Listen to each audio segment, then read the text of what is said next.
Now turning to your rundown with an update on the deadly plane crash in Bristol yesterday. The Lincoln County Sheriff's Office just released the names of the victims within the last hour. The pilot who died was identified as John Hall from Lee, New Hampshire. His son Tyler was the passenger. He was taken to the hospital with minor injuries. The initial report from the FAA says the aircraft declared an emergency due to engine issues.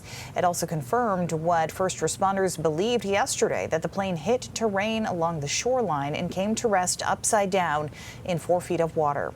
The NTSB is now inspecting the plane to see what caused the potential engine issues.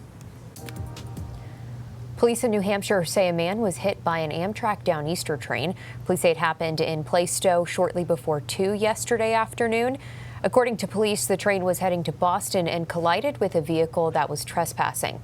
The man's body was found alongside the tracks. It's unclear if he was in the car that collided with the train.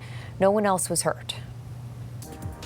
A man from Whitefield is in custody after a standoff that lasted nearly 10 hours. Deputies with the Lincoln County Sheriff's Office say they tried to arrest Robert Willett on a warrant yesterday morning. He took off on an ATV, then went inside a home.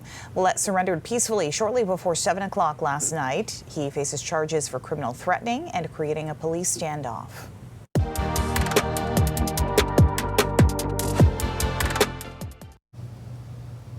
The defense has rested in the trial of Lindsay Clancy in Massachusetts. Clancy's attorneys argue she was suffering from postpartum psychosis when she killed her 3 children in 2023. In court today, the prosecution called rebuttal witnesses after the defense rested. Jurors heard from a psychiatrist who interviewed Clancy earlier this year. Attorneys are expected to make closing arguments next week. Maine's new bell-to-bell no-cell law started on August 1st. It requires all public schools in the state to stop students from using smartphones, smartwatches, and other devices during the school day. Maine's largest school district started a cell phone ban last year. Students get pouches, put their turned-off phones inside, and snap them shut. The pouches lock with a magnetic pin like a clothing security tag. Before leaving campus, students unlock their pouches at special stations. The principal of Portland High School says this policy has made a big difference. She says the rule has cut classroom distractions, supported students' mental health, and encouraged more face-to-face interaction. Once they got used to it, we're talking about, we are talking in the hallways and we're greeting each other, and it feels different.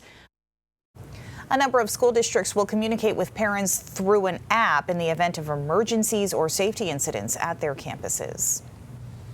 Together Place peer-run recovery center is looking to the Bangor City Council for help in raising enough money to reopen its day space and diner. The organization was forced to close its doors at the end of July due to a funding shortfall. Executive Director Joseph Hartle is asking the City Council to provide $63,000 to meet the required $100,000 needed to open the space for another year.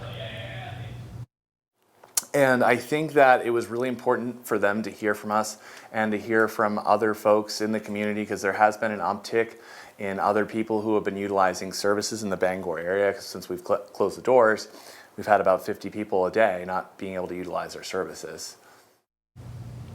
Hartle hopes the City Council will vote to fill Together Place's funding gap at the September 14th meeting.